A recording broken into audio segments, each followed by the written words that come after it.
What's good, everyone? Welcome back to the show, man. Recap with Mo, where we getting ready to get into another episode breakdown from the show from Season 2, Episode number 5, titled Lullaby, alright? But before we get into this breakdown, make sure to like and subscribe to this channel so you don't miss shiznit that we got going down right here on this channel, alright? So let's go ahead and get into the synopsis for this show before we get into it. So it states that Sara must face the music as word of her return spreads through town. At the same time, though, Victor and Jade strike an unlikely bargain.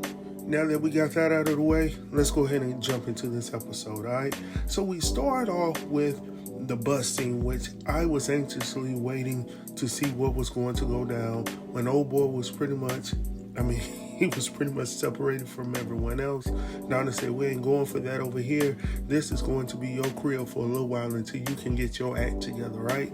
So we start this episode off with him, he's trying to get his rest, and all of a sudden someone's knocking on the door. So I'm like, okay, what's going on here? So they keep knocking and then you hear these voices. So he finally gets frustrated enough to get his ass up off the mat, and he walks towards the window and to the door, and it almost looks like he's getting ready to open it, right? So I'm like, hold the hell up, bro. Like, this ain't what you want, player. Secondly, you don't have a weapon the first. But anyhow, so he gets ready to open the door, and then he looks, and it's old granny, right? From episode number 1. I haven't seen her in quite some time, right? So she's at the door, and she has this nice, feeble voice. I can't even do it without laughing. But pretty much, it almost calmed him enough to open the door, obviously. So he goes back and forth with that whole situation, telling them, like, I'm not afraid of y'all. Am I supposed to be scared? Should I be pissing my pants at this point? Whoop, whoop, whoop. And from there, they pretty much start to walk off. And he was like, don't y'all walk away from me, bro. This is what you want these folks to do. Like, you want and wish for them to walk away from you. You do not want them to you do not want them to stay there and hang out. That's what I'm going to say. Alright? You do not want them, these folks right here are not the hanging around type. Alright? Because they're looking for something, and they're looking for something internally. But anyhow, man, moving on. We head over to the bar where obviously Jade is now resting his head, or he's just made it a home for himself at this point, because recall from the previous episode, he was like, it's too many folks in this house at this point. Like, you're staying here, like all hell to the no, right? So Jade has pretty much gotten acquainted with the bottle, and we see him drinking from the bottle at this point, and then all of a sudden he sees the gentleman from the picture. So at one point he's holding the picture in his hand, then he brings the picture down, and now he sees the gentleman standing in the doorway, and he has that book in his hands, and then he opens it up, and then it's like blood or something runs down from the symbol that he's been seeing everywhere, right? So from there we see Boyd, who's asleep in the church. This is the next morning, of course, and he's been awakened by these door knocks. Like, this is the second time we've heard people being awakened by door knocks or knocks on any items at all.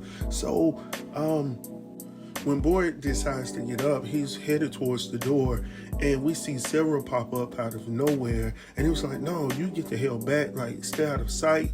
And they continuously beating on the door, and it happens to be Tabitha and Jim. So when Tabitha comes in, she was like, where the hell is she? And he was like, hold on, wait a minute. She was like, no, I want to talk to her. We've already heard from Kenny. He's already pretty much conveyed to us what has been going on. So you ain't holding up to your part of the deal, like placing her ass in a box. So we're going to come down here, and I'm going to put them hands So Boyd is like, no, it's something special about her. Oh, because she can hear voices and shit like that. Is that why she's important?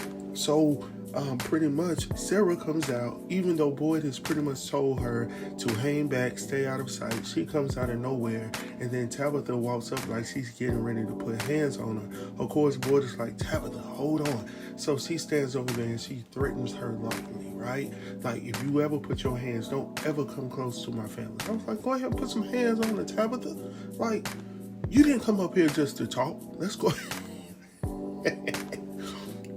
Let's go ahead and get into it. So from there, once they leave, they head up out of the church, and Sarah's like, look, I don't belong here.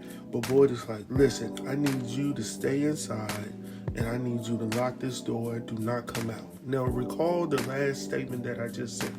Boyd says to her to lock the door, stay inside, and do not come out. Now, as we continue this episode breakdown, listen to how many times I'm going to tell you I've seen Sarah's ass outside. All right? So I'm going to leave it at that. So from there, we see Boyd, because he's headed to go see Donna. So Boyd is like, look, I need to go ahead and, tell this information to Donna.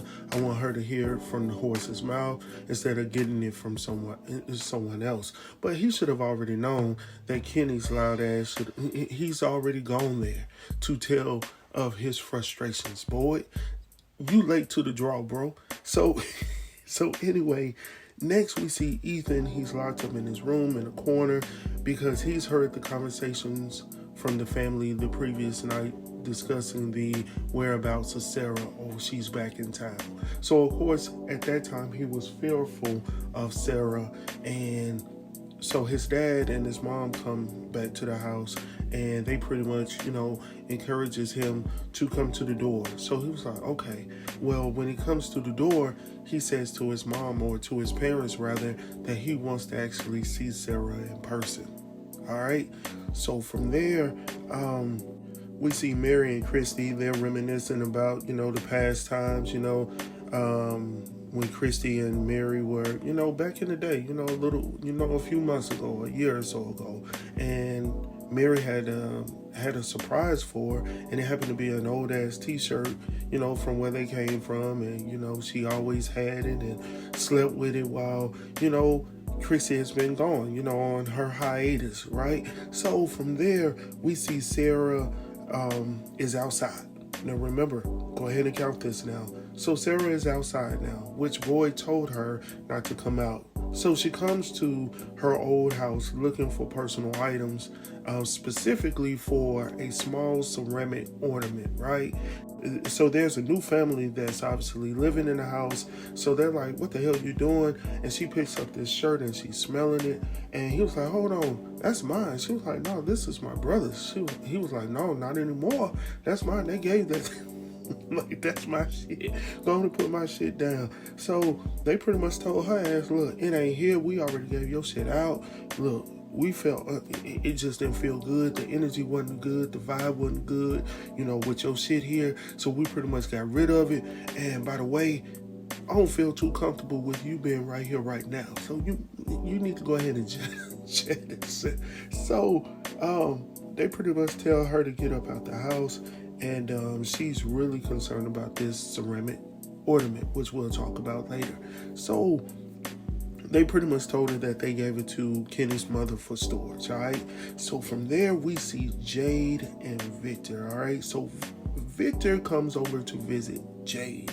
And Jade has this, he's been obviously working on it since the time he got up drinking and yelling into the air. And he has this symbol that he's been seeing everywhere, decked out in bottles, right? So when Victor comes into the door, he was like, you don't look too well. And Jade is like, look, I've been working all night. Since you won't help me with this, I'm trying to figure it out myself. And Jade asked him about the symbol, of course. But Victor is like, look, I don't want to get involved in that. But you know what? I will help you. I will tell you about the symbol if you would do something for me. So initially, Victor is like, hell no, I'm not doing nothing for you. But at the same time, I really want to get this shit done. I need to figure this out, right? So he was like, okay, what do you want from me? So Victor hurries his ass outside, brings in the violin that he, obviously didn't want Jade to have his hands on initially. If you recall the previous episode, he went off on him, right? Don't touch my shit. Not in those words. So when he started to bring in the violin, Jade is like, hell no, what's going on? He was like, well, I will tell you what you need to know if you would play the violin for me. And he was like, okay, look, just give me the violin. Victor says, oh no, I don't need you to play it here. I need you to follow me, and I need you to play it somewhere else. So initially, Jade is like, hold on, what's going on? But yet and still, he still follows Victor because he ultimately wants to, figure this shit out, right? So from there, we see Tabitha and Jim, and they're out on the porch, and they're just discussing this whole situation with Sara and Ethan because, as we recall, he wants to sit down and talk to Sara, to prove that he's not afraid of the monster per se, right? So not Sara, but Tabitha is really concerned about her son. She really doesn't want Sara to be around him due to the situation where she was trying to take his life, right? So at this point, she's really nervous, but Jim is trying to keep her calm, and he was like, look, the doctors pretty much conveyed to us, like, these are the things that we have to do. Allow him to lead at times to make him feel better, to allow him to process things. And she was like, I don't give a damn what the doctor said. I'm going to be there. I don't care what you're talking about. So he was like, fine. So while they're talking, Ethan shows up in the door, and he's like, hey, Mom, listen. I need you to understand that in order for you to go on a quest or be successful on a quest, some shit like that, you're going to have to face the scary things. That's how you take away their power. And I was like, okay, right on, brother. You know what I'm saying? So from there, we see Donna and Boyd. So, Donna is always going to bring the energy to the episode, man. So Donna comes in, she's slamming doors and shit, and she was like, look, you already know the town rules, but you're not abiding by them. Like, you put these rules together, her ass should have gone to the box. She should have been in the trailer. What's the hesitation? But no, you talking about she got all these secret powers and she was able to predict this and predict that. And Boyd is like, yeah, she was able to foresee things that I didn't know was coming and shit like that. But she was like, oh, but you also forgot that she did kill not but one person, but she ended up actually killing 4 people. I was like, damn, come on, boy. Like, if that was anybody else, they would be in the box, right? So she needs to go to the box. That's my vote, right? So from there, man, Donna is like, what do you want? Like, you pretty much lost the one thing, boy, that you really had going for yourself, and that's people's trust and faith in you. Even though they should have been believing in something else, that's neither here or there. But at the same time, people believed in you. They believed in your rules and the ways that you handled yourself in this town. But unfortunately, now due to your decision, people are questioning, are you able to lead us in the direction we need to go? Because we allowed you to go on this quest or this adventure, and you were supposed to go out there and find out, on this adventure, a new process to get us home. But then you brought the killer back. So now we are really concerned about your well-being as well, because are you crazy? Are you losing your daggone mind, boy? So Boyd is like, look, do I have you on this or not? Do you got my back or not? She was like, hell to the no. Like, if you looking for me to co-sign this, no, her ass need to be in the box. And I'm right there with Donna.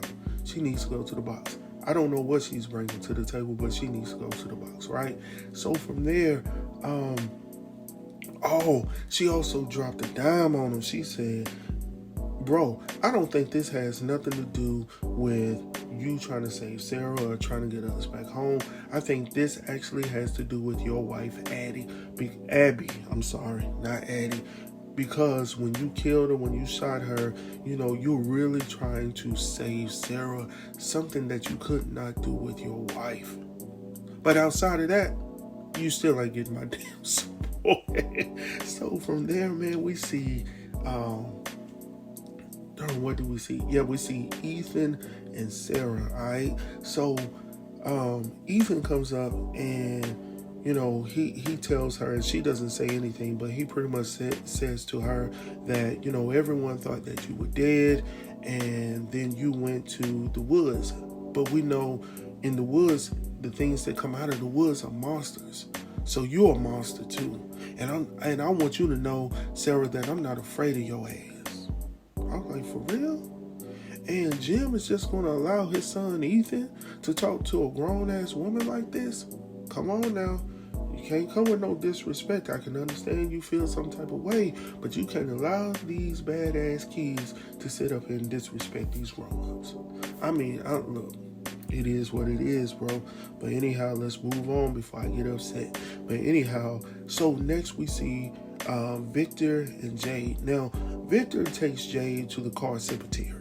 Alright, and he brings him to his mother's station wagon. Alright, and he states that when his mother would see him upset, or when he was stressed or he was nervous, she would pull out her violin and she would play Twinkle Twinkle Little Star. You know, twinkle twinkle little star, how I wonder what you are. You know, that little thing, but it was, a little more classical like, right?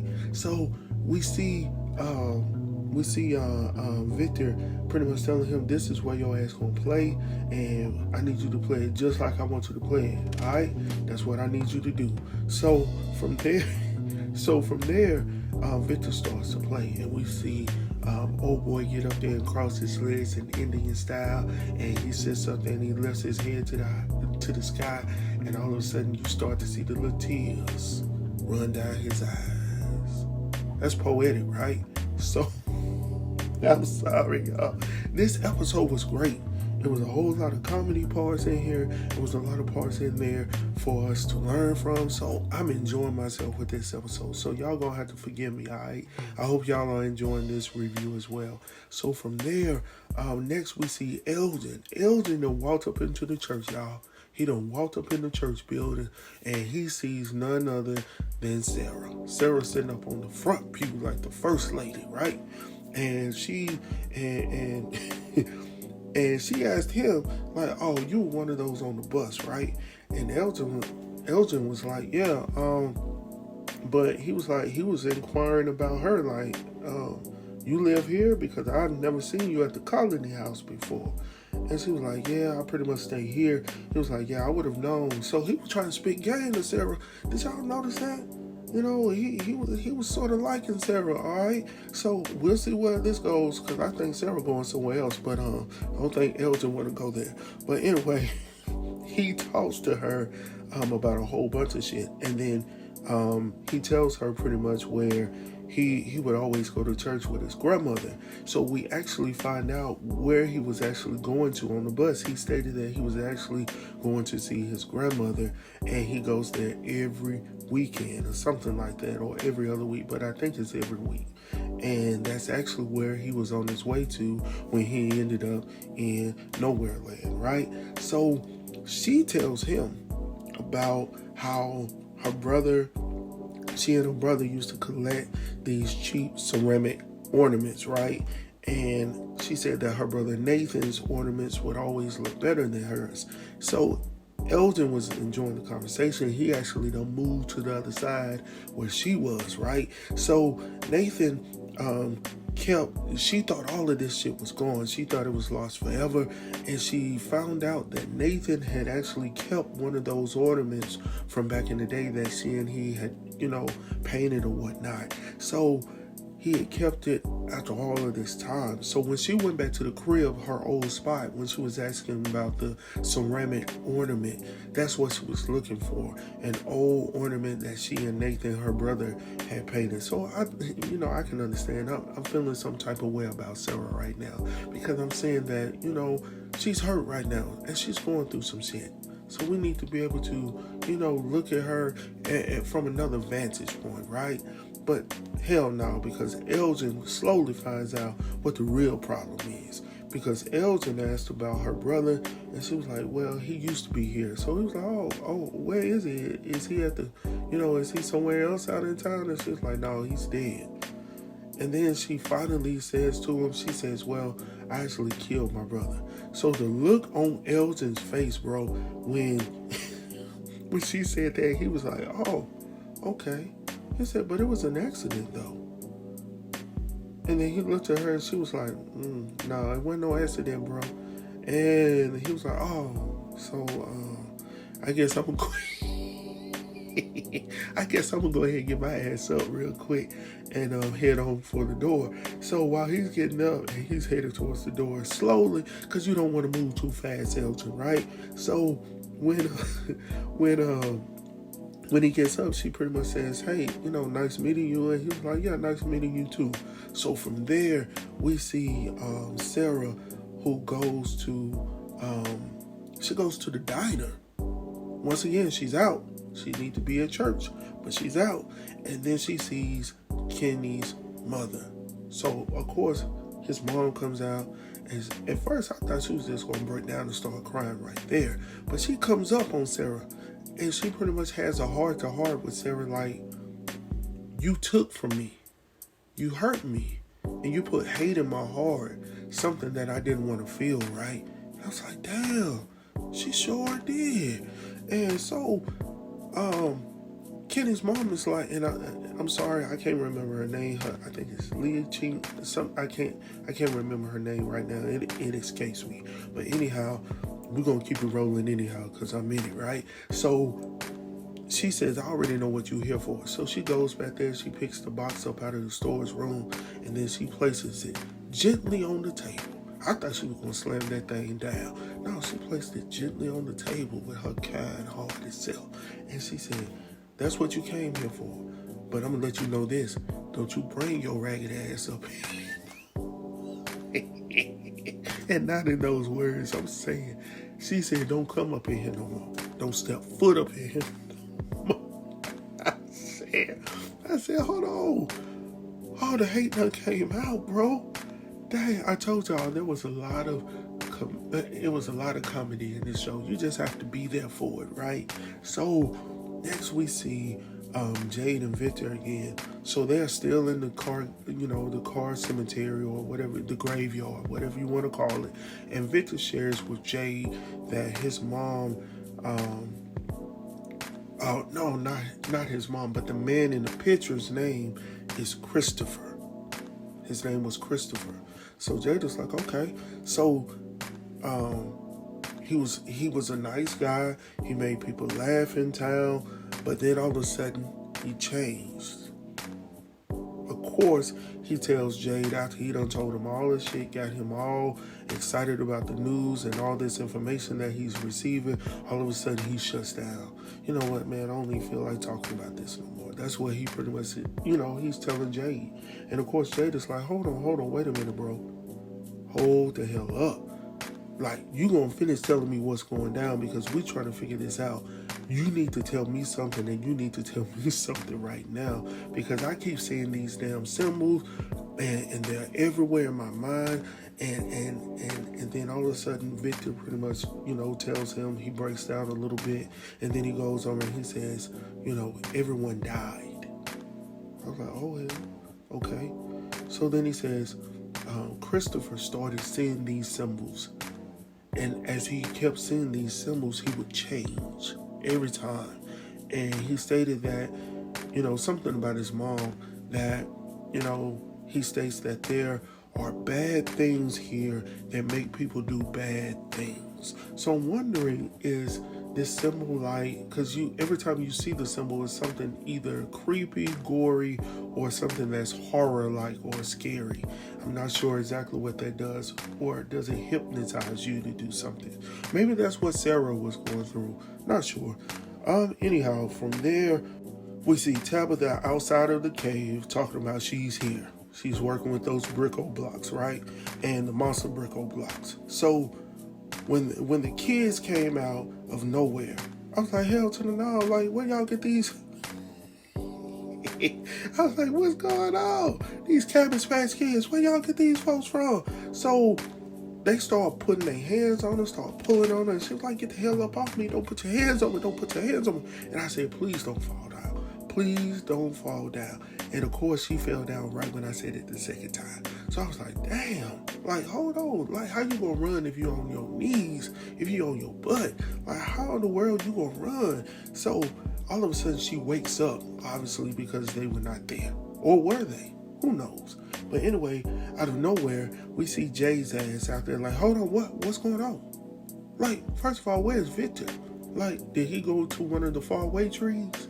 Because we didn't see Victor behind you. Like, what's going on? So, like I said, something ain't right about Victor. Victor, I done told y'all multiple times, but y'all gonna listen to me later.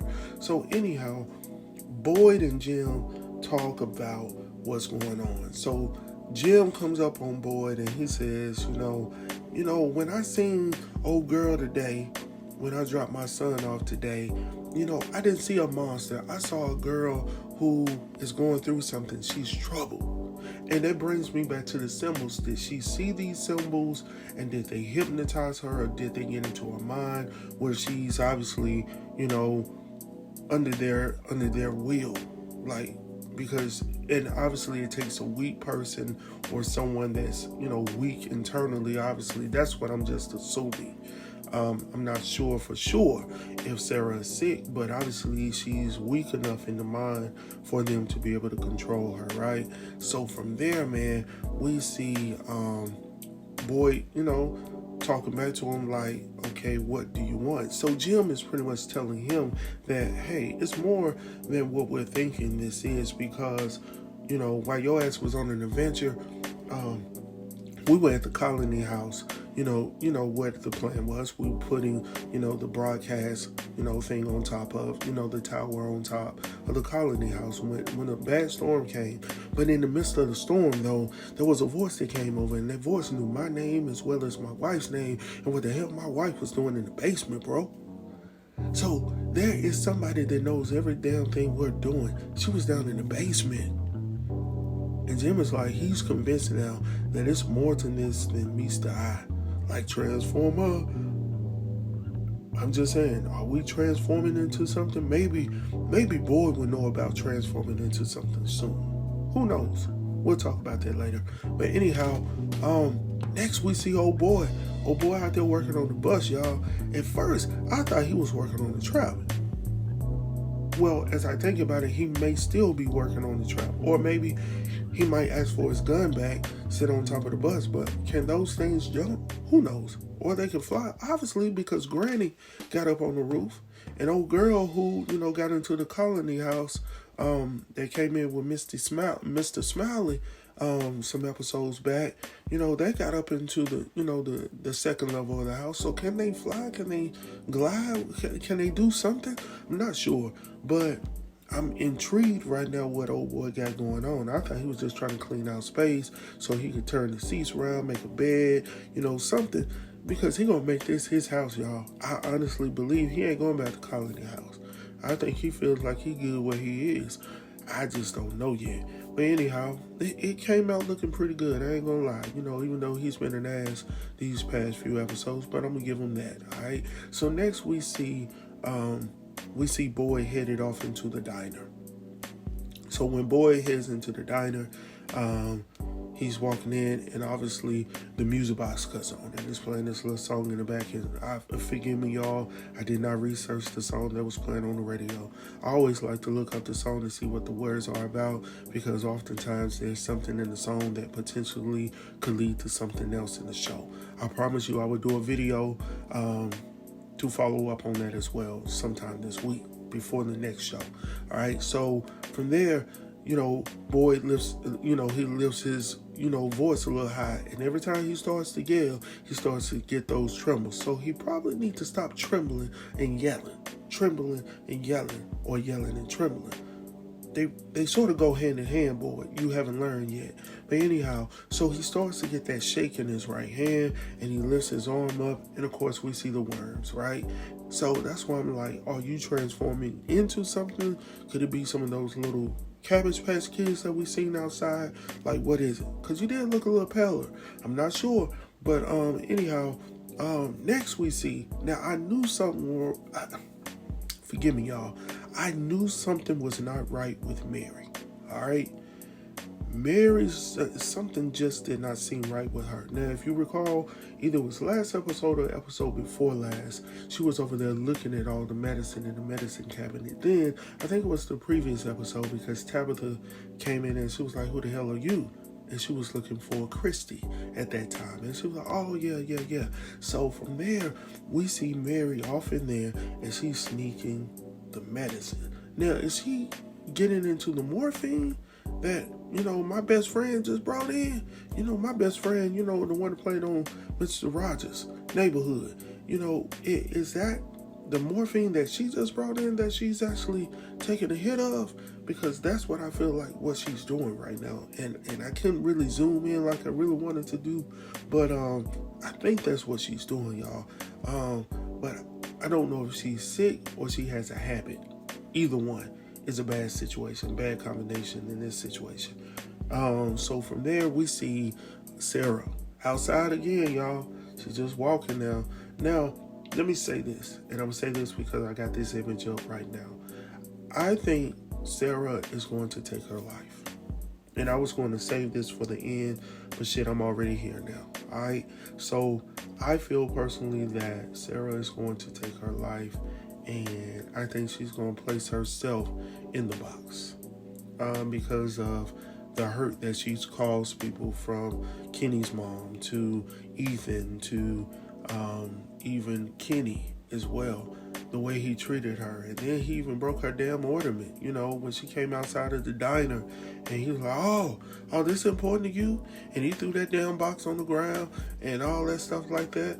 And I was like, damn, why you want to do that? So anyway, from there, we see her walking, and she walks by, the house where Ethan is. So he looking up, and he sees her, and he walks up to the stairway, and he looks over with that face on it, like mean mugging, like where the hell you going? And she looks back at him like she smiles a little bit, but his face doesn't change though. So next we see old boy, he done made a whole seat, like he on a rafter, where he can sit up there, got a little toolbox up there with his feet on it, like a reclining seat, so he can see what's going on from the top.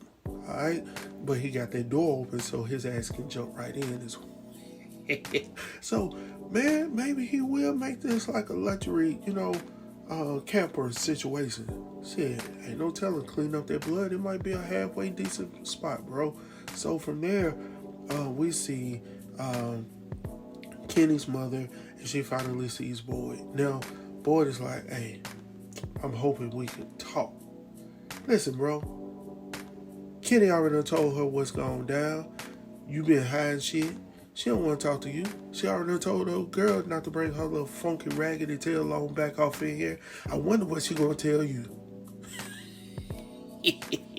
I'm just saying, man. And that's pretty much how the episode is, y'all. So I'm gonna leave y'all on this note because I think I've held y'all long enough. But I wanted, and my voice is starting to go out for some reason. But anyway, sorry about that. So with that being said, man, I hope that you guys have enjoyed this review. If you have yet to see this show, man, the show is fantastic. The writing is fantastic. Shit, I don't even know if the writers are back in business yet, but I hope so because they are hindering a lot of our shows, y'all. And I don't need them stopping, man, because we won't have shit to recap. I guess I'll go back to the 80s and the 90s, so hopefully you guys will stick it out with me. But anyhow, make sure to like and subscribe to this channel, as well as leave a comment down below. Tell me what you thought about this episode. What do you think is going to transpire in episode number 6? Because what I've read about episode number 6, or the things I've heard about episode number 6, is going to be fire. That's all I'm telling you. It's about to go down, down, down on episode number 6. So you need to make sure you get up to, get caught up on these episodes so you don't miss it. And go ahead and check me out as well on the other things that I talk about on this channel. All right, with that being said, I'm going to go ahead and get up out of here. Until next time, peace.